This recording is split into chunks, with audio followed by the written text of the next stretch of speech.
আসসালামু আলাইকুম।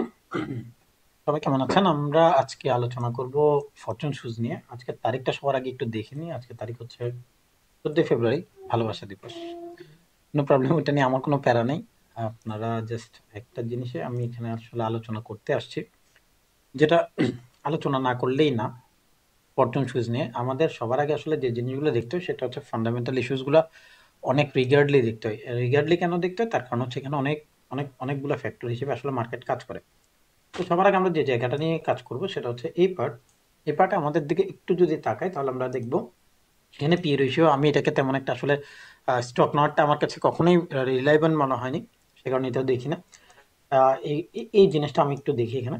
নেফ এটা হচ্ছে 17 টাকায় অলরেডি 13 দেখাচ্ছে, অনেক বাড়তি। আমি জানি না এটা আসলে রিলায়েবলি কতটুকু, আমি দেখব।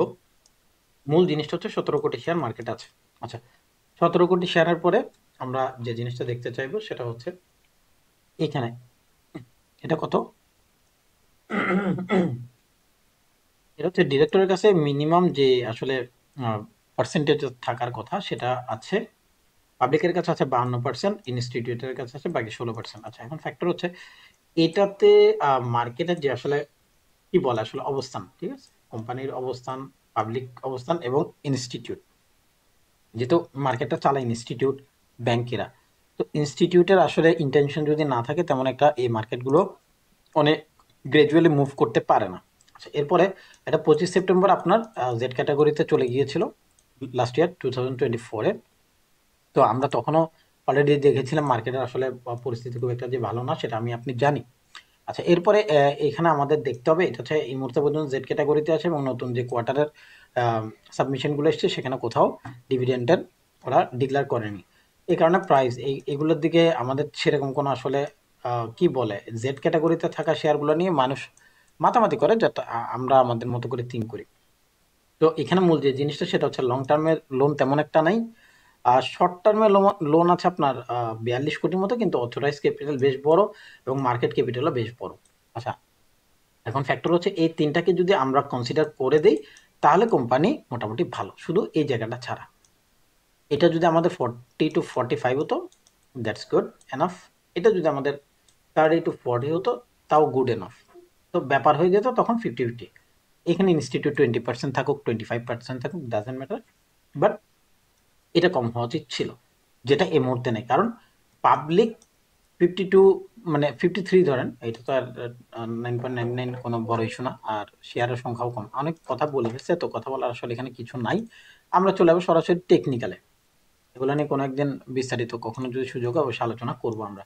আমি আমার লাস্ট যে ভিডিও ছিল আপনার ফরচুন নিয়ে, সেটাতে আমরা অনেকগুলো জিনিস নিয়ে আলোচনা করেছিলাম। তো এখানে ভেতরে আসলে যে জিনিসগুলো নিয়ে আমরা বেশ লম্বা করে বিষয়গুলো ক্লিয়ার করেছিলাম সেটা হচ্ছে লাস্ট প্রাইস ছিল 13 টাকা 74 পয়সা, যেখান থেকে প্রাইস আসলে এত লম্বা একটা রান করেছিল, যেটা আমাদের অ্যারাউন্ড 138 টাকা, হিউজ। ঠিক আছে, সো ওখান থেকে প্রাইস আবার ড্রপ করে একদম লাস্ট লোতে এসে পৌঁছেছে। পৌঁছানোর পরে প্রাইস একটু স্টপ হওয়ার ট্রাই করেছিল। আমরা এখন দেখবো উইকলি আসলে কি করতে যাচ্ছে। আচ্ছা, আমাদের একেবারে যে লাস্ট প্রাইসটা এটা হচ্ছে এটা হচ্ছে 11 টাকা 49 পয়সা।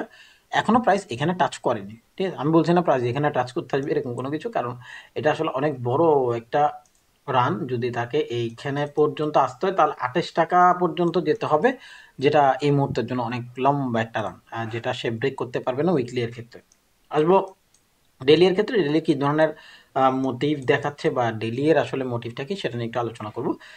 এখানে অনেকগুলা জিনিস আমার আসলে আলোচনা করার নাই, তার কারণ হচ্ছে আমাদের যতক্ষণ এটা নিচে যাচ্ছে না ততক্ষণ পর্যন্ত অনেক বড় আলোচনা করার কিছু নেই, কারণ হচ্ছে প্রাইস এই বক্সের মধ্যে আটকে আছে এখন পর্যন্ত। তো এখানে দেখানো আর কিছু নেই, এটাই আমাদের এই মুহূর্তে লাস্ট লো।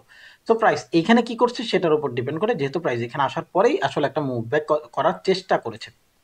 আমাদের এর আগে যে এরিয়াগুলো ছিল সেগুলো সে অলরেডি কি করছে, পার করে চলে আসছে। যেমন আমরা যদি প্রিভিয়াস একটা বক্সের কথা চিন্তা করি, যে প্রাইস এখান থেকে যখন এটাকে ব্রেক করলো আমরা এই পুরো বক্সটাকে নিতাম, যে এখানে সে সাপোর্ট করবে, সেটা সে করতে পারেনি, ইনভ্যালিড হয়ে গেছে। এরপরে প্রাইস এখানে আসার পরে এখান থেকে যখন লো হলো, দেন হাই করছে, এখানে ভিতরে আমি কোনো রেড ক্যান্ডেল পাচ্ছি না। আমি এখানে আমরা একটা কাজ করবো, যে আমরা একটা প্রাইস নিয়ে নেব, কোন প্রাইসটা, যেটা হচ্ছে ভাইস ভার্সা লেভেল এটা নিলাম, ভাইস ভার্সা লেভেল। দেখেন প্রাইস আলটিমেটলি এটার উপর এখন পর্যন্ত ক্লোজ করছে। তো আমাদের প্রাইসগুলো আসলে আছে, ঠিক আছে, প্রাইস আছে। আমরা এখন শুধু এটাকেই ডিটেকশনালে কিভাবে কোন পর্যায়ে গেলে কিভাবে ডিসিশন নেবো সেই জিনিসগুলো আমরা একটু প্রিভিয়াস আপনাদেরকে দেখিয়ে দেবো, যাতে করে পরবর্তীতে সুবিধা হয়। কেন আমি এটাকে প্রাইসে দাগ দিয়েছি সেটার একটু উত্তর আমার কাছে আছে। চলেন একটু দেখে আসি। ভিডিও তো এমনি লম্বা হবে, কথা বললেই লম্বা হয়ে যায়, আমার কি দোষ বলেন? এই দেখেন প্রাইস এই যে লোটা করলো, এই যে লোটা, এখানে লাস্ট ক্যান্ডেল কোথায় ছিল এটা আসেন, নাহলে বলুন ভাই মিলাইতে পারিনি। আসেন এই দিলাম টান, প্রাইস এটাকে ব্রেক করে ক্যান্ডেল ক্লোজ করলো, প্রাইস কি করলো, রিট্রেস করলো। আমি মনে করলাম, জাস্ট মনে করি যে প্রাইস এখান থেকে এটা আমার হাই ধরলাম, 50% অ্যাটলিস্ট আসতে হবে, 61% is so good, 78% is very good. এখন 61% আসার পরে প্রাইস কি করলো, বোধ ওঠ দিল।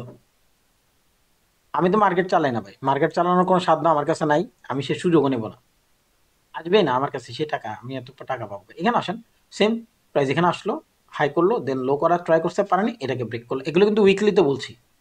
এখানে আসলো দেখেন, এবার এইটা আমাদের লো, এটা আমাদের লাস্ট লো, এটাকে ব্রেক করছে কোন ক্যান্ডেল, এই ক্যান্ডেল, এটার লাস্ট হাই ছিল এইখানে। দেখেন ভাই মার্কেট কথা বলবে, এই দেখেন 61 দেখতে পেয়েছেন, 61-এর পরে প্রাইস আপ করেছে, কতটুকু আপ করছে সেটাও যদি দেখতে চান দেখেন, 61-এর লেভেল জাস্ট টাচ করে প্রাইস ড্রপ।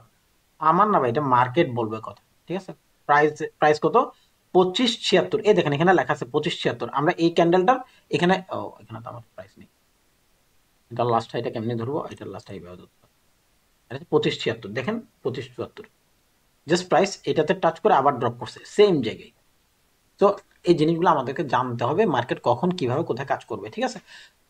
তো এখন পর্যন্ত যেহেতু আমরা ওই এরিয়াতে পৌঁছাতে পারিনি, আমার কাছে এই মুহূর্তে যেটা আছে সেটা দিয়ে আমাকে কাজ ছাড়তে হবে, ঠিক আছে, মানে ঠেকায় কাজ চালানোর মতো কাজ, ঠিক আছে। এই মুহূর্তে আমার কাছে ঠেকায় কাজ চালাইতে হবে। কেন, আমার উইকলি ভাই চেঞ্জ করার অবস্থা নেই, উইকলি চেঞ্জ করতে হলে ভাই বিশাল এরিয়া চেঞ্জ করতে হবে। ওটুকুতে যেতে যেতে দেখা যাবে আমি আরো 3-4 মাস, 5 মাস, 6 মাস, 1 বছর, 1.5 বছর লেগে যেতে পারে। তো আমি এতটুকুতে যাব না, আমি সোজাসুজি এটাকে সরল মাত্রায় হিসাব করবো কিভাবে। আসেন ওইখানে যেভাবে করছি সেম, প্রাইস এখানে আসবে, আসার পরে ব্রেক করলো, ব্রেক করে আমি দেখবো ক্যান্ডেল ক্লোজ করছে, না ক্যান্ডেল ক্লোজ করে দিছে ভাই, দিলাম টান এখান থেকে এটুক পর্যন্ত, 50% কোনোটাই আসেনি, 61% তো আসেইনি। তা আমার কাছে এখন পর্যন্ত এটা রিলায়েবল না যে ভাই মার্কেটকে আমি কি করব, ধরবো। সো আমি 61% বা 50 এর যে লেভেল আছে আমি এখানে আগে এটাকে দাগ দিয়ে দেই আপনাদের জন্য, যে ভাই প্রাইস যদি এখানে আসে you have to go with it, এটা খুব ভালো কাজ করতে পারে। কিন্তু এখানে আবার ঘটনা আছে, কখন, যখন এরিয়াগুলো ব্রেক করবে, এরিয়া ব্রেক করলে কাহিনী কিন্তু খতম। আসেন এটা, তাই না, দেন ক্যান্ডেল এটা ক্লোজ করে ফেলছে, এইটা ক্লোজ করার পরে প্রাইস আমাদের শটান করে কিন্তু প্রাইস চেঞ্জ করে দেবে। সেই প্রাইসটা কোথায়, আমরা ভাইস ভার্সা লেভেলগুলোকে নেব। এখানে আমাদের সবচেয়ে বেস্ট লেভেল হচ্ছে 15 টাকা 70 পয়সা। এটা আগামীতে যেহেতু এটাকে ব্রেক করছে, এই 15 টাকা 70 পয়সার লেভেল খুব ভালো কাজ করবে মার্কেটে। লিখে রাখেন, দেখে রাখেন, কোথাও যদি নোট করা লাগে, 15 টাকা 70 পয়সার লেভেল হিউজলি একটা মুভ ব্যাক করানোর সুযোগ রাখে। তো আমরা এইটা পরবর্তীতে অবশ্যই কাজে লাগাবো, এমনটা আমি আশা করছি। ইনশাল্লাহ আমরা সময়ের সাথে সাথে যদি কোনো আপডেট পাই অবশ্যই আমি আপনাদেরকে জানিয়ে দেবো। Thank you for that. আপনারা যারা আছেন সবাইকে অনেক শুভকামনা, সবাই অনেক ভালো থাকেন। Thank you.